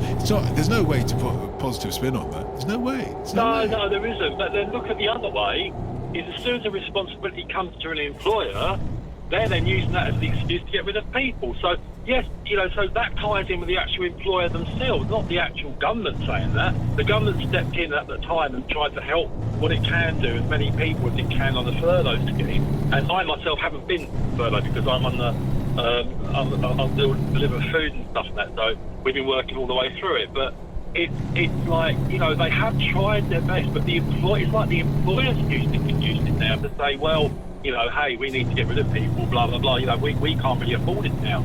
But they were all right to use it when the furlough system was in place. Dave, you've set me up a challenge, so I'm going to end this conversation with a good news story. Did I ever tell you about when I was a 12-year-old and went and saw Bill Haley at the Mecca in Stevenage? Did I ever tell you that, Bill Haley, in the comments? Me, a 12-year-old telly boy? No, go on. It's a good one. It's a good story. Well, it ends up kind of not so good for me, but it's a story that I've carried with me for so long. Anybody who hasn't heard it, you're going to enjoy this one. Just to put a smile on your face, David, to prove your point that we can have some positive stories. So there I was as a 12-year-old. I love my rock and roll. A little bit of a teddy boy. Couldn't afford all the clothes at that time. But nevertheless, I go and tell my old man, look, can I go to this gig? And, you know, I'm living in North London, living in Tottenham. I didn't even know where Stevenage was. It's only up the road, but I'd never gone past beyond the London postcode.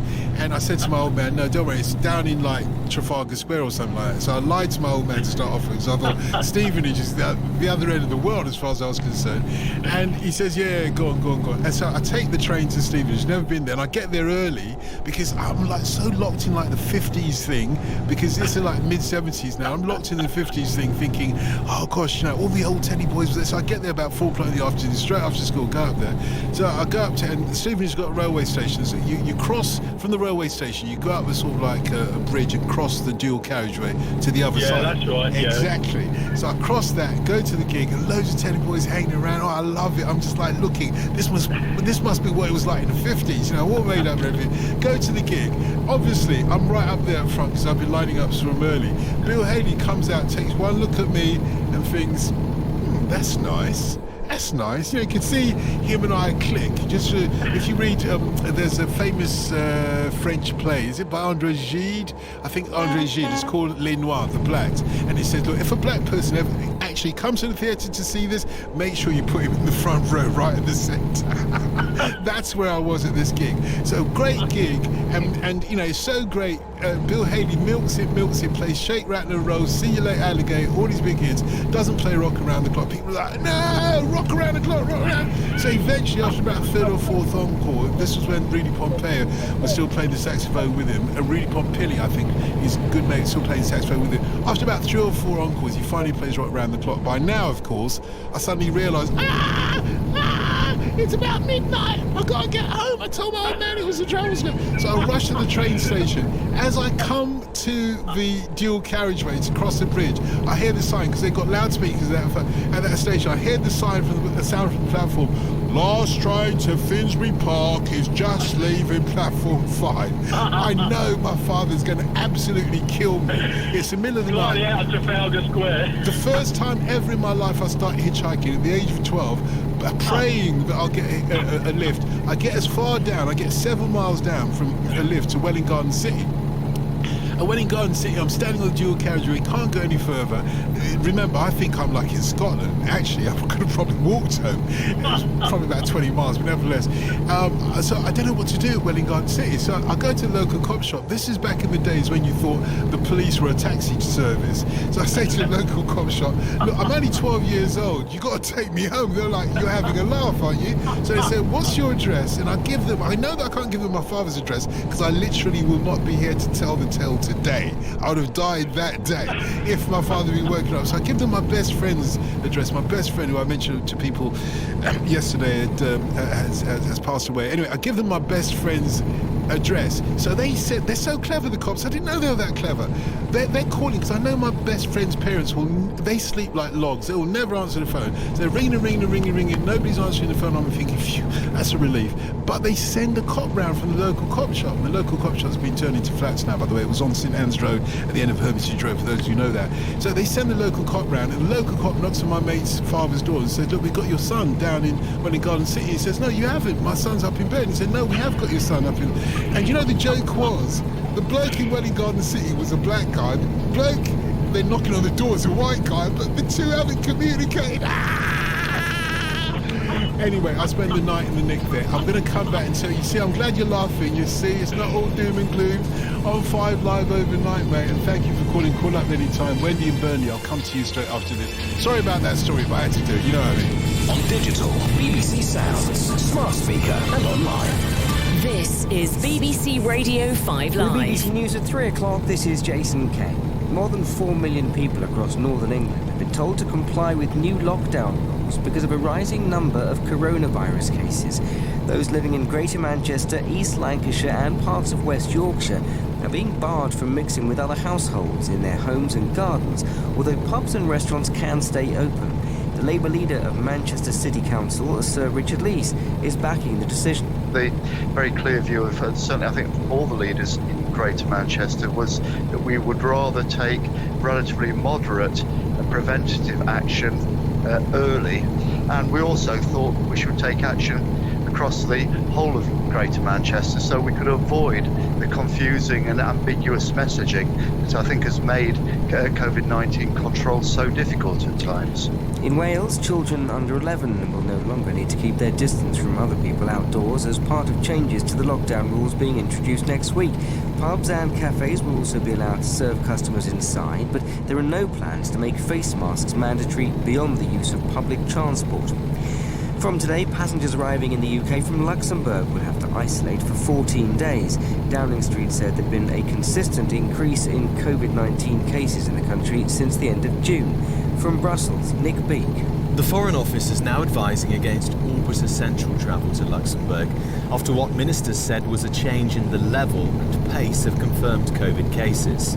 It's believed its much larger neighbour, Belgium, will not join it on the UK quarantine list for now, although the situation will be monitored carefully.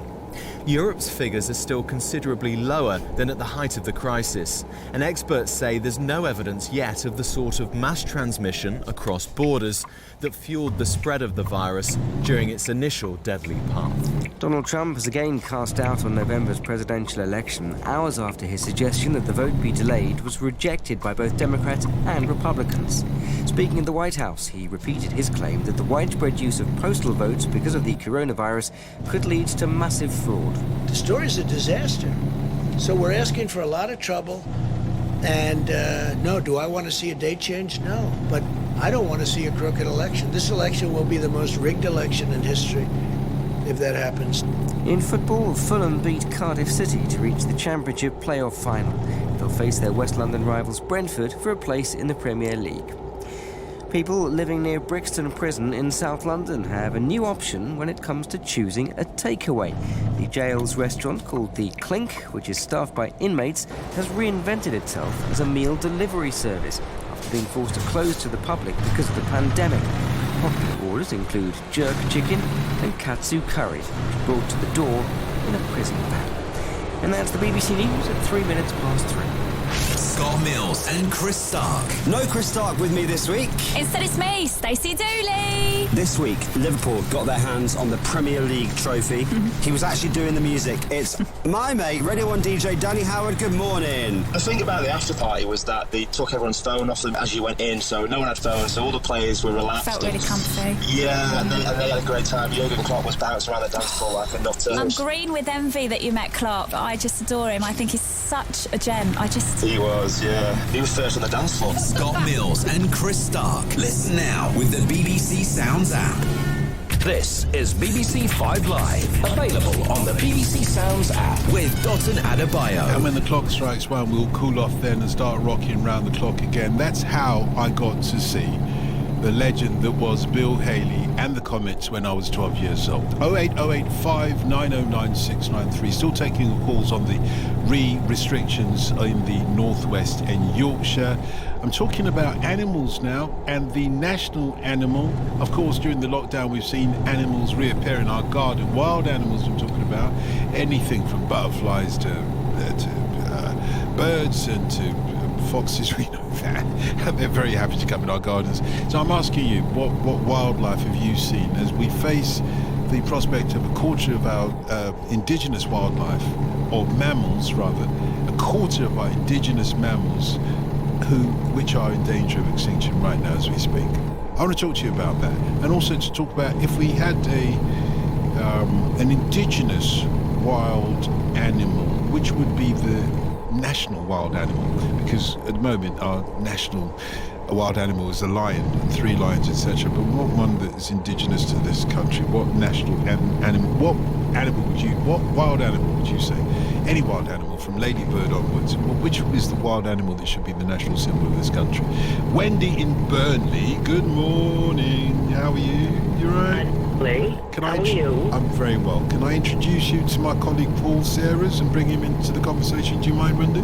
Not at all. Because he has got a list of what people have been saying on social media and by email about wildlife in this country that you want to talk about. And feel free, as he reads out these texts, some of which will be suggesting which wild animal should be our national wild animal.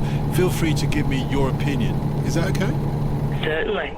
Paul? Yeah, hi Wendy. We've got Andy with this suggestion. Dotun, I suggest the robin, a cheeky, friendly bird. Which is beautiful. Yeah, very beautiful. For our national symbol, though, national wild animal symbol, rather than 3 lions, would it be a good replacement for you, Wendy? I think so, but I think the fox. My big sister lives in Poole in Dorset, and about 30 years ago, my daughter was about 6, and we went down and we went to the local pub for a meal, and we sat outside, and I've never seen an urban fox, and they're absolutely plagued with them down there, because they didn't have the wheelie bins then, they had the old bins, and the foxes used to flick the lids off, get in the rubbish and scatter it everywhere. And we were sat outside eating a meal, and this fox came really close to us. My late husband was a real wildlife fan, so am I, and my daughter was. And it came and it sat under the table, the picnic table, and we were feeding it. And all of a sudden the landlord came marching out, and he said, "What do you think you're doing?" I said, "Well, we're feeding this fox." And he said, "They're a nuisance, don't feed the foxes." And he went back in, and of course we ignored him, carried on. And we were walking home, it was going dusk, and my daughter said, "Mum, look at that." And this fox was trotting down the middle of the main road with a massive pizza box in its mouth. And she said, "It's smiling." I said, "There's probably half a pepperoni pizza left in that." And it was just so beautiful to see it. What a great story. What a great story, Wendy, and thank you very much for sharing that with me, Paul.